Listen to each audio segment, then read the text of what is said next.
Shabbat Shalom. I'm Hannah Orden. I am the rabbi of Congregation Beth HaTikvah in Summit, New Jersey. And I'm very excited this year because September 1st is this Sunday, and it's also the first day of the Hebrew month of Elul. So this year we have a combination of the beginning of September and the beginning of Elul leading up to Rosh Hashanah, our new year, at the end of September. The month of Elul is supposed to be our time to do spiritual preparation for the high holidays and for a new year. So most people just show up for services on Rosh Hashanah, and that's wonderful. You can get a lot out of it, but like anything else, the more you put into it, the more you get out of it.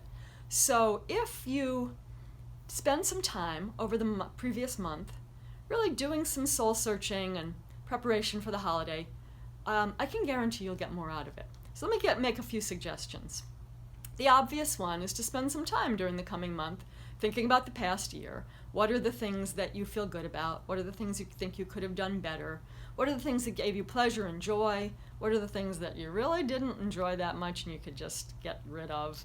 And think about, in the coming year, what you want to do more of, what you want to keep, and what you want to change in your life. So that's one thing you can do.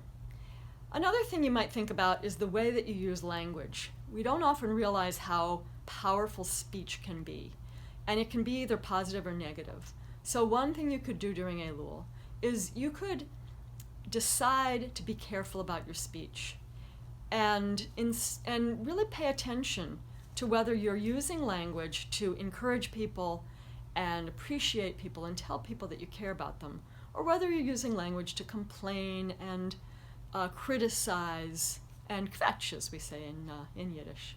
So you could decide that for a month you're going to really make an effort to use language in a positive way.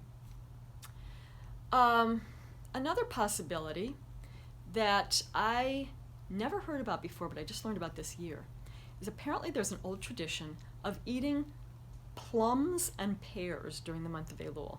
Well, I love this because I love both of those things, but also I have a tradition of every Rosh Hashanah I make a plum cake with those little Italian plums. They're only available at this time of year, little purple plums, and I cut them in half and put them on top of a cake. And that's my Rosh Hashanah tradition. So now I found out that I could be eating plum cake every day during Elul. That would be amazing.